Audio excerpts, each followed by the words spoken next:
మీ సభ్యులు ఇప్పుడు మీ ఇద్దరు సభ్యులు మాట్లాడారు అధ్యక్ష. గవర్నర్ గారి అడ్రస్ మీద ఈరోజు సెషన్ అంతా నడవాలి అని మీరు అవకాశం ఇచ్చారు అధ్యక్ష. ఇట్లా ఇంటర్వ్యూన్ అయ్యి మీరు ఏదైనా చెప్పాలనుకుంటే లాస్ట్లో చెప్పండి, అంతేగాని మీరు మధ్యలో ఇట్లా డిస్టర్బెన్స్ చేసి తూకిత్తా మైకిత్తా అనుకుంటా పోతామంటే మరి సభ నడుస్తుందా? మీరు ఆలోచన చేయాలి. ఎందుకంటే ఈరోజు సభ మర్యాదలని అధికార పక్షమే కాపాడలేకపోతే ఇంకెవరు కాపాడుతారు అధ్యక్ష? దయచేసి మీరు కూడా మా రిస్కులోకి రావాల్సినటువంటి అవసరం ఉంది అధ్యక్ష. వాళ్ళు చేతులు ఎవరు లేపంగానే వాళ్ళకి అవకాశాలు ఇస్తే ఏం జరిగింది 10 ఏళ్ళల్లో, ఇప్పుడు ఏం జరుగుతుంది? ఓకే మాట్లాడతారు, జగదీష్ రెడ్డి గారు మాట్లాడుతున్నారు, వారికి అవకాశం వారు కంప్లీట్ అయిన తర్వాత మీరు మాట్లాడితే మాట్లాడుకోండి, అంతేగాని మధ్యలో డిస్టర్బెన్స్ చేసుకుంటా మీరు రాసుకొని వారు ఏమి మాట్లాడినో దాంట్లో మీరు రిప్లైలు ఇవ్వండి. అట్లా కాకుండా ప్రతిసారి మధ్యలో అంటే సభ నడవదు అధ్యక్ష. ఎందుకంటే మళ్ళీ వాళ్ళు మాట్లాడతారు, మళ్ళీ మేము మాట్లాడతామంటాము, మళ్ళీ మిగిలిన సభ్యులు మాట్లాడతామంటే అనవసరంగా సభ నడవదు అధ్యక్ష. దయచేసి సభ మర్యాదల ప్రకారం నడవాలనుకున్నప్పుడు మీరు తప్పకుండా మీరిద్దరు మాట్లాడినరు, మేమేమన్నా అన్నామా, మేమేమన్నా అవకాశం అడిగినామా? వాళ్ళు చెప్పిండ్రు.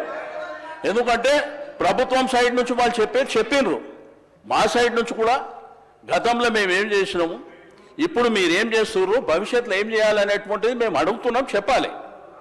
అంతేగాని మీరు ప్రతిసారి మధ్యలో 2 నిమిషాలకు 3 నిమిషాలకు ఆయన స్టార్టే చేయకముందు ఆయన ఇంకా ఒక 2-3 నిమిషాలు మాట్లాడకముందే మీరు ఇద్దరిద్దరు మాట్లాడి ఇట్లా బుల్డోజ్ చేస్తాము, మాకు అధికారం ఉన్నది, మాకు మందబలం ఉన్నది కాబట్టి మేము చేస్తామంటే మీ ఇష్టం అధ్యక్ష. అది మేము కూడా ఏం చేసేది లేదు. ఎందుకంటే మీరు ఇదే విధంగా జరిగితే మమ్మల్ని రమ్మంటారా రావద్దంటారా మీరే చెప్పాలి. ఎందుకంటే ఇట్లా చేసుకుంటా పోతే కరెక్ట్ కాదు అధ్యక్ష. కాబట్టి దయచేసి నేను గౌరవ శాసనసభ వ్యవహారాల మంత్రి గారికి, డిప్యూటీ సీఎం గారికి రిక్వెస్ట్ చేస్తున్నా, మీరు దయచేసి మీరు మీ సభ్యులని తప్పకుండా మాట్లాడేటువంటి అవకాశం అందరికీ ఉంటుంది. కాబట్టి ఆర్డర్ ప్రకారం మాట్లాడేటువంటి కార్యక్రమాన్ని మీరు నిర్వహించాలని చెప్పి నేను రిక్వెస్ట్ చేస్తున్నా. సభ్యులు తలసాని శ్రీనివాస్ యాదవ్ గారు అంటే ఏలనేని గౌరవము, మరి వారు సీనియర్ శాసనసభ్యులు, కానీ ఎవరికంటే వాళ్ళకి నేను ఇవ్వలేదు. గవర్నర్ ప్రసంగం పైన ఆది శ్రీనివాస్ గారు మాట్లాడిండ్రు, ఈ సభ విప్పు, అందుకే వారికి అవకాశం ఇచ్చిన. తర్వాత మంత్రి గారు అడిగితే మంత్రి గారికి ఇచ్చిన.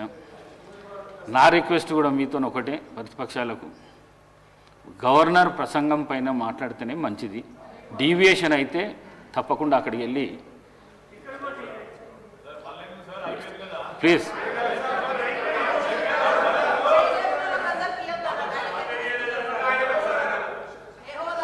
ఇప్పుడు మీరే చెప్పారు అధ్యక్ష, గవర్నర్ గారి అడ్రస్ మీదనే మాట్లాడాలని మీరు చెప్పారు. ఇద్దరు సభ్యులు అవే మాట్లాడారు అధ్యక్ష, అవే మాట్లాడిందా? ఇప్పుడు మంత్రి గారు మాట్లాడారు, అవే మాట్లాడిరా? నేను అడిగేది ఏంటంటే, నేను ఏ సభ్యులకు అవకాశం ఇవ్వద్దని నేను అంటలేను అధ్యక్ష.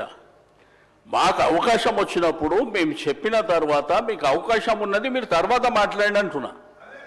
మధ్యలో వాళ్ళు మాట్లాడి మేము మాట్లాడి అనవసరంగా సభాసాయం వృధా అవుతుంది అధ్యక్ష, అది పద్ధతి కూడా కాదు.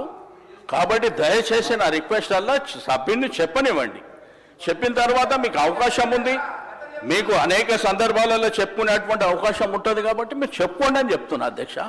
Thank you.